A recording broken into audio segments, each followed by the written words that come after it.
Baik, assalamualaikum warahmatullahi wabarakatuh. Selamat pagi teman-teman semua. Apakah suara saya sudah terdengar dan slide-nya sudah terlihat? Kedengaran terus. Baik ya. Eh, Baik, selamat pagi sekali lagi. Hari ini kita akan memulai untuk perkuliahan ekowisata ya. Hari ini kita akan sedikit membahas bagaimana fasilitas mitigasi bencana ya di destinasi ekowisata bahari ya. Eh, di pertemuan sebelumnya kita sudah membahas bagaimana eh, pengembangan destinasi dengan adanya pembatasan untuk kunjungan ya, agar kualitas layanan tetap dapat terjaga. Kita sebagai pengelola juga harus menyiapkan apa-apa saja ya fasilitas di sebuah destinasi ekowisata bahari. Ya, eh, dalam hal ini ya, BNPB di Indonesia mengusung program destinasi pariwisata aman bencana ya. Menurut WTO, World Tourism Organization tahun 2003, faktor keamanan adalah faktor utama ya yang menjadi pertimbangan bagi wisatawan untuk memilih tujuan wisata ya. Program pariwisata aman bencana direalisasikan dalam bentuk peningkatan kesiapsiagaan pengelola wisata dan mitigasi bencana. Nah, jadi ini mengapa sebuah destinasi ekowisata tersebut memang harus mementingkan faktor keamanan ya dalam segi bencana. Nah, ini memang dari eh, riset juga menjadi faktor utama ya yang menjadi pertimbangan bagi wisatawan. Nah, upaya mitigasi bencana untuk mengelola dampaknya terhadap ekowisata dilakukan dengan beberapa tahapan ya. Yang pertama, sosialisasi lokasi dan mitigasi bencana di daya tarik wisata dan desa wisata bagi pelaku usaha dan masyarakat. Jadi yang pertama sebagai pengelolanya ya pelaku usaha serta masyarakat juga harus mengetahui bagaimana bahwa lokasi mereka jika memang lokasinya adalah lokasi rawan bencana ya mereka harus mengetahui hal tersebut ya dan juga bagaimana cara memitigasinya jika terjadi sebuah bencana ya. Lalu pembangunan jalur evakuasi dan pembentukan titik kumpul daya tarik wisata dan desa wisata ini harus dibuat ya. Lalu adanya pengembangan panduan ya, panduan mitigasi bencana bagi penduduk, pelaku usaha dan wisatawan. Lalu yang keempat adalah penyediaan perlengkapan dan peralatan penanganan bencana alam. Nah, berikut adalah beberapa fasilitas mitigasi bencana ya pada kawasan ekowisata bahari dan perairan. Yang pertama, adanya alat komunikasi darurat. Nah, biasanya eh, pelaku-pelaku usaha dan juga pemerintah serta beberapa kelompok yang memiliki kepentingan harus memiliki alat komunikasi darurat yang memang bisa berkoordinasi ya, baik itu operator snorkeling ya, kemudian pemadam kebakaran ya. Biasanya ini mereka memiliki alat komunikasi yang cepat ya. Lalu yang kedua adanya papan informasi bencana. Nah, ini papan informasi bencana ini yang harus diletakkan ya di destinasinya.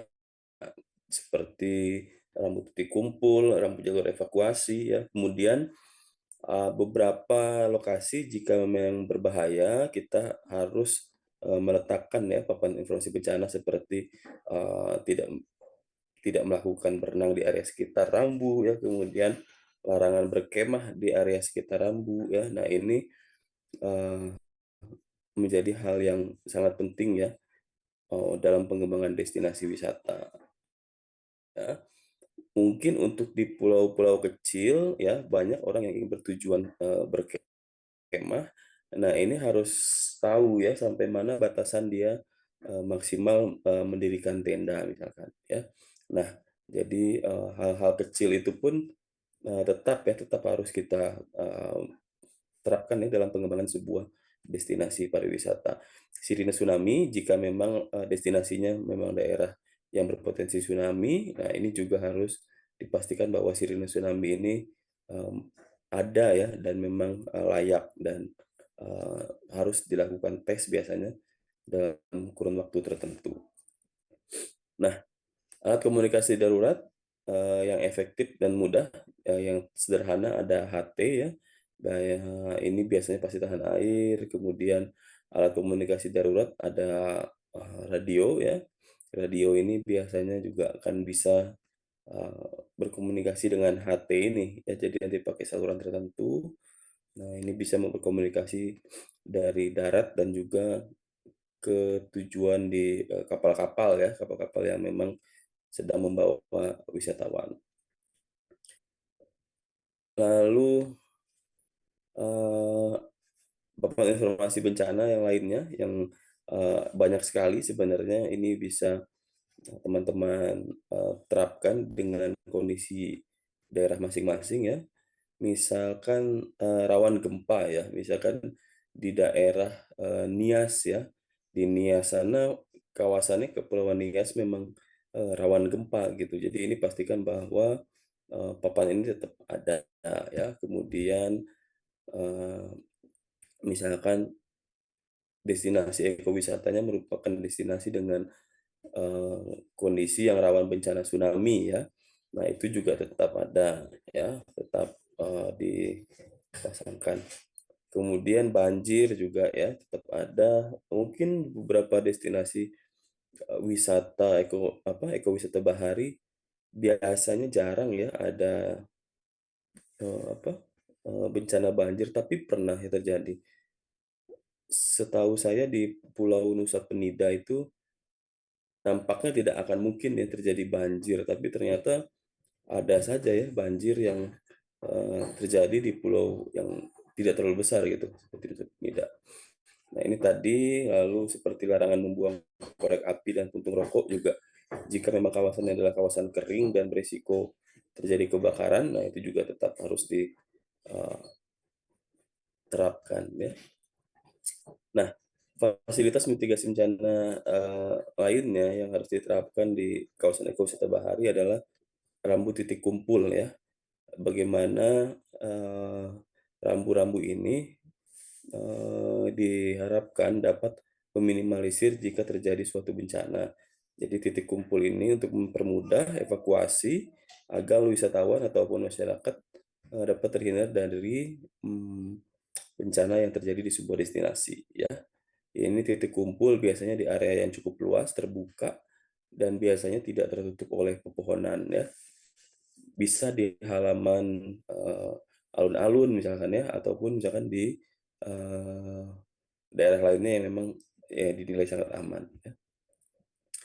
Nah, ini ada, salah satu contoh tsunami shelter ya di Kabupaten Pandeglang.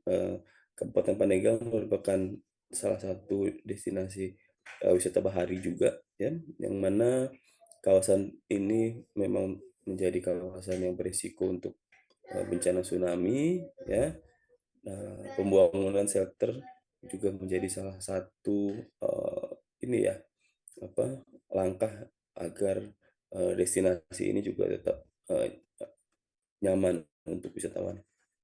Di Pangandaran saya rasa dulu ada ya dan, saya sekarang sempat lihat, namun saya belum memastikan apakah itu shelter, tsunami atau bukan ya di daerah, Pangandaran tersebut.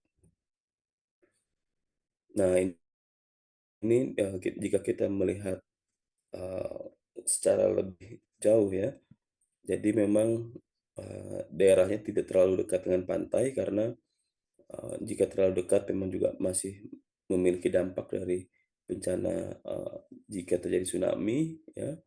Biasanya, eee, shelter tsunami ini juga, dapat dijadikan sebagai ini, fasilitas sarana pendukung ya jika, bencana tidak terjadi. Biasanya juga ada beberapa kantor-kantor yang, melekat pada, shelter tsunami ini. Bisa jadi kantor BPBD ya, Badan Penanggulangan Bencana Daerah ataupun beberapa tim eh, penanggulangan bencana darurat seperti pemadam ataupun tim lainnya. Ya. Nah, biasanya shelter ini akan dibangun untuk daerah-daerah yang memiliki dataran cukup landai ya. Jadi sebelumnya kita lihat bahwa mereka memiliki jarak yang tidak terlalu jauh dari laut, namun pemukimannya juga cukup jauh dari dataran tinggi ya. Nah, itu daerah tersebut harus memiliki shelter shelter tsunami ya, shelter bencana tsunami agar masyarakat dan wisatawan memiliki tujuan jika ingin mengungsi ya. Jika tidak ada shelter tsunami, ditakutkan bahwa eh, daerah ini memang akan terkena dampak tsunami karena daerahnya cukup datar ya. Nah, itu salah satu pertimbangan untuk daerah yang memiliki kontur yang cukup datar ya. Bagaimana untuk di pulau-pulau kecil ya? Untuk di pulau-pulau kecil, jika kita berbicara pulau-pulau kecil, nanti kita akan melihat juga apakah eh, daerahnya pulau kecil dengan beberapa kontur yang tinggi atau memang dia flat datar gitu ya.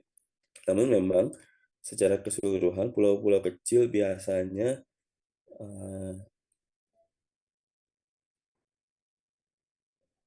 sebagian besar di Indonesia pulau-pulau kecil memang tidak berada di jalur Ring of Fire-nya tsunami ya. Tapi memang ada ya beberapa pulau-pulau yang berada di Ring of Fire seperti di Nias itu kan dia masuk Ring of Fire tapi pulau-pulau kecil cukup banyak juga. Nah, untuk antisipasi gelombang tinggi tsunami, pastikan mungkin evakuasinya mencari dataran tinggi ya, dataran yang lebih tinggi, baik itu bebatuan ataupun memang ada dataran tinggi ya.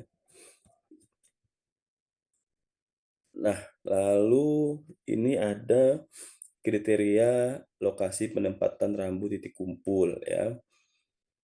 Yang pertama adalah minimal tersedia dua rambu titik kumpul ya pada suatu area atau titik kumpul.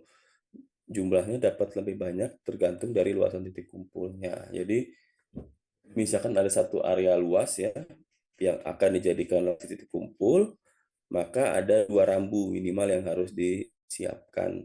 Ya. Lalu rambu diletakkan di pertemuan jalur sirkulasi ya, atau dekat dengan rambu lain. Jadi ini jadi jalan ya di jalan sebelum masuk ke area titik area kumpulnya itu. Nah, agar terjelas. Lalu yang ketiga adalah kumpul diletakkan pada lokasi yang mudah dilihat oleh pengunjung atau wisatawan ya. Lalu pastinya terletak setelah ditentukan ya. Nah, lalu fasilitas mitigasi bencana lainnya yang harus disiapkan adanya rambu jalur evakuasi ya. Papan petunjuk yang menandai jalur yang mengarahkan wisatawan dan masyarakat menuju lokasi yang aman dari bencana dan atau lokasi titik kumpul ya. Tadi kriterianya ada dua ya. Jadi kalau misalkan destinasinya atau daerah wisatanya konturnya datar, dia harus membangun sebuah shelter ya dengan ketinggian tertentu dan mengarah ke shelter berarti jalur evakuasinya. Tapi kalau misalkan daerahnya memiliki kontur yang cukup eh, dekat dengan dataran tinggi, biasanya akan dibuat jalur evakuasi. Ya, jalur evakuasi ini mengarah ke tempat evakuasi yang cukup tinggi biasanya. Ya. Nah, ada rambu jalur evakuasi yang harus dipasang di jalan-jalan tertentu. Ya. Nah, ini salah satu contohnya di kawasan yang memang memiliki potensi tsunami ada jalur evakuasi utama ya yang warna merah ini merupakan salah satu contoh jalur evakuasi. Ini ada juga peta untuk, evakuasi building-nya, jadi bangunan, evakuasi ya atau shelter-nya juga memang tersedia, ya jika tersedia. Lalu, ada rambu jalur evakuasi per 350 meter ya. Nah, rambu jalur evakuasi ini ya untuk memudahkan wisatawan menuju sebuah, tempat evakuasi, ya. Nah, ini adalah kriteria standar ya untuk jalur evakuasi. Biasanya jalur evakuasi memiliki lebar 2 meter ya, dan menggunakan, perkerasan permukaan. Dalam artian, tidak, melewati jalan-jalan yang cukup licin ya, pastinya, menggunakan, jalan yang rata dan datar, dan biasanya ini menggunakan jalur utama sih ya, menggunakan jalan raya ataupun jalan, lainnya yang memang sudah cukup, bagus ya untuk dilalui baik itu kendaraan ataupun, pejalan kaki. Ya, yang pastinya di setiap jalur evakuasi harus dilengkapi dengan rambunya ya dari setiap 350 meter dan terlihat jelas ya. Jalur evakuasi dilengkapi dengan penerangan yang cukup. Nah, ini juga memastikan bahwa jika, terjadi, bencana di malam hari ya, dan belum merusak fasilitas utama listrik, maka pastikan bahwa penerangan harus cukup ya di jalur evakuasi, ataupun bisa biasanya di rambu-rambu jalur evakuasi tersebut menggunakan, eee, rambu yang glow in the dark ya misalkan. Nah, itu adalah solusi untuk, jika terjadi, putusnya fasilitas, dasar listrik ya. Lalu yang keempat adalah, jalur evakuasi harus memiliki akses langsung ke ruang terbuka yang aman atau ke titik kumpul ya. Jadi tidak terlalu, berbelit dan melewati, rintangan-rintangan tertentu ya untuk mencapai jalur evakuasi. Lalu yang kelima, ini adalah, jalur evakuasi harus bebas dari bangunan atau benda-benda yang dapat menghalangi pergerakan. Misalkan, diusahakan tidak melewati, eee, adanya jembatan gantung ya misalkan. Nah itu diusahakan tidak ya karena juga beresiko ya. Lalu, sistem jaringan jalan evakuasi harus direncanakan terintegrasi dengan perencanaan zona kegiatan wisata ya. Jadi ini harus pasti sampai ke daerah tujuan wisatanya gitu ya. Bagaimana atau di mana titik-titik kumpul wisatawan dan juga masyarakat itu harus sampai ke zona tersebut ya. Lalu yang ketujuh, jalur evakuasi umumnya menggunakan sarana prasarana jalan yang telah tersedia ya, dapat berupa jalan dalam kawasan, jalur pejalan kaki ya, dan juga, jalur evakuasi sebaiknya tidak melintasi sungai ya, tadi yang atau jembatan yang saya sebutkan. Lalu pada kawasan pantai yang rawan terhadap tsunami, jalur evakuasi yang dirancang, atau disediakan diusahakan ya dapat tegak lurus dengan garis pantai. Jadi nanti membuat jalurnya ya tegak lurus ya, jangan sejajar pantai. Kalau sejajar pantai nanti, memiliki jarak tempuh yang cukup jauh dan juga beresiko akan, terkena dampak dari adanya tsunami. Lalu yang poin nomor 10 adalah pada destinasi pariwisata yang berpenduduk padat ya, jalur evakuasi dirancang dengan sistem blok ya, dalam artian tidak semua mengumpul pada satu titik, kumpul ya. Jadi kita harus menentukan, blok tertentu akan dievakuasi ke daerah mana ya. Blok satu ke daerah tertentu, blok A ya, blok 2 ke blok B gitu ya. Nah, itu adalah pembagian jalur evakuasi berdasarkan sistem blok ya, jika, penduduknya cukup padat. Perautan sirene ini rutin biasanya ini dilakukan dalam memperingati ini, tsunami di Aceh pada tanggal 26 Desember ya, ini dilakukan pada pukul 10. Nah, ini masih tetap dilakukan kok di Indonesia ya, untuk mengetahui hmm, apakah sirine tsunami ini dapat masih berfungsi atau tidak ya. Untuk uji coba, sirine dibunyikan ya dengan nada tetap selama 1 menit, yang sebelumnya biasanya pengelola akan menginfokan ya kepada pengelola usaha, pelaku usaha ya, baik itu penginapan, operator wisata, bahwa ini merupakan eh, sirine pengetesan ya. Sirine tsunami ini diwajibkan untuk memiliki surat dukungan dari BMKG daerah dan pemerintah daerah untuk memastikan bahwa sirine tsunami terintegrasi dengan sistem BMKG ya dan dikontrol oleh pemerintah daerah setempat ya. Jadi gimana sih sistem sirine tsunami ini berbunyi? Jadi memang dia tidak tidak terkoneksi secara langsung ke misalkan ada buoy pendeteksi tsunami gitu ya, enggak sih sebenarnya ya. Nah, jadi dia terpisah aja gitu ya. Jadi buoy pendeteksi tsunami ini akan mengeluarkan data ya yang dikelola oleh BMKG ya. Nah, BMKG ini jika menerima adanya informasi eh, apa eh, pendeteksi tsunami, dia akan berkoordinasi kepada pemerintah daerah ya, dan pemerintah daerah akan melakukan arahan untuk melakukan eh, penyebaran ya atau penginformasian melalui sirene tsunami ini ya. Nah, itu adalah cara kerja dari sistem tsunami-nya ya. Jadi dari dari pendeteksi tsunami kemudian masuk ke BMKG, dari BMKG akan menginformasikan ke pemerintah setempat, baru pemerintah setempat yang nantinya akan uh, mengeluarkan informasi bahwa sirine tsunami ini akan dibunyikan ya. Nah, uh, apa upaya mitigasi dan adaptasi yang harus dilakukan untuk selain bencana ya, apa saja sih mitigasinya bagi sosial budaya ya. Nah, ini juga tetap ada ya.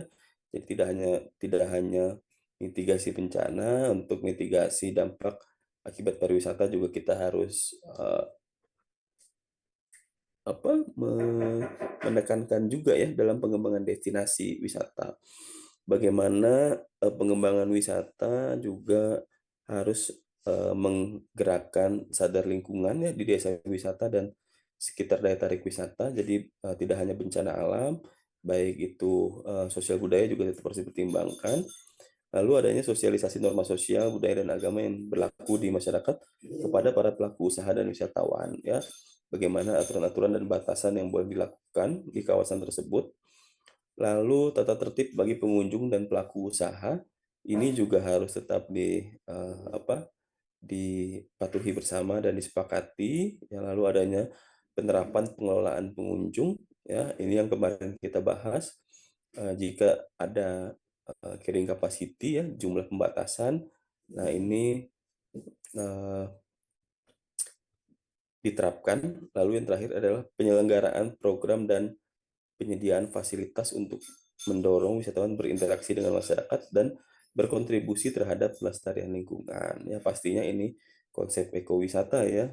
Bagaimana program-program wisatanya ya harus mendorong adanya interaksi dengan masyarakat lokal dan berkontribusi untuk pelestarian lingkungan pastinya ya.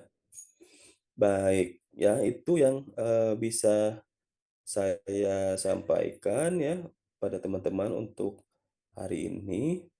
Kemudian teman-teman selanjutnya pada hari ini saya persilahkan untuk melakukan tugas mandiri ya, teman-teman mencoba untuk mengidentifikasi fasilitas mitigasi bencana ya di destinasi pariwisata bahari ya.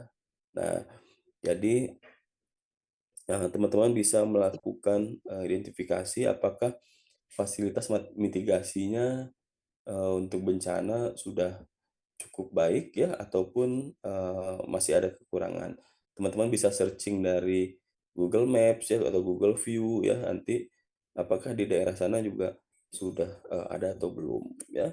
Nah untuk lokasinya untuk outline-nya ini teman-teman, eee, membuat, presentasi ya, membuat PowerPoint, dengan adanya deskripsi lokasi, kemudian, daya tarik wisatanya apa ya, pastinya bahari ya, lalu fasilitas mitigasi dan dokumentasinya, seperti apa gitu.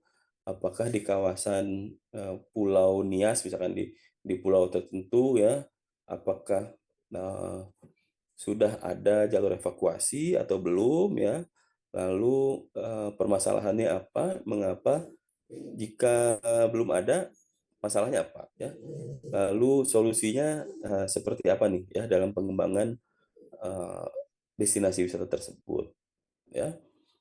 Lalu, ini nanti teman-teman presentasikan di, pertemuan selanjutnya ya, di minggu depan nanti teman-teman, mencoba untuk presentasi.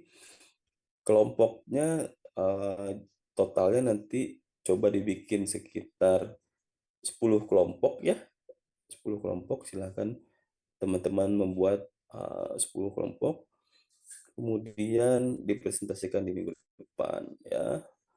Ini untuk contoh-contoh destinasi yang teman-teman bisa cari ya.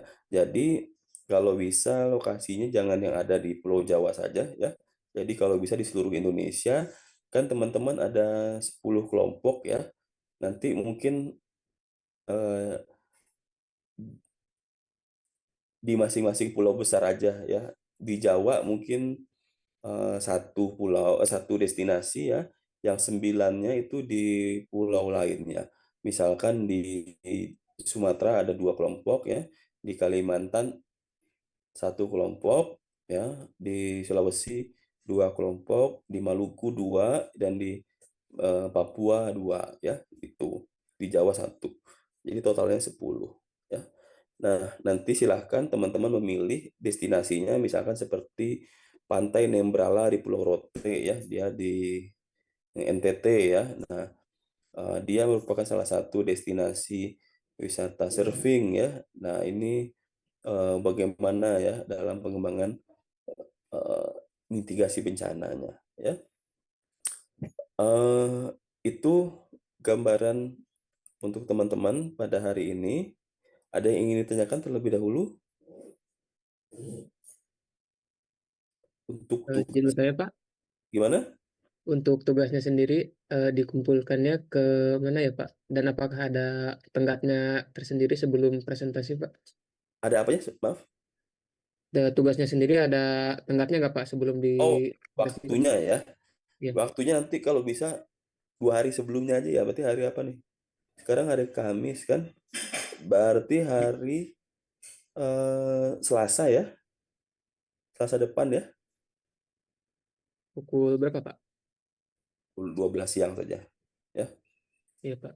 Nanti silahkan dikumpulkan, melalui link ini aja, link G Drive aja ya. Nanti teman-teman silahkan membuat satu link G Drive, nanti dikumpulkan, bersama, PowerPoint-nya, lalu di-share ke saya untuk linknya, ya. Iya Pak. Nanti, tolong untuk ini, untuk apa, untuk fasilitas mitigasinya ini yang real ada di lokasi ya. Jadi misalkan kalau dia kita bicara, pantai Pulau Sara, Talaut, Sulawesi Utara ya. Nah, kalau misalkan memang ada, apa, eee, area titik kumpul, teman-teman bisa cari nih foto area titik kumpul di pulau tersebut gitu. Jangan jangan menggunakan, eee, foto fasilitas titik kumpul di daerah lain gitu ya.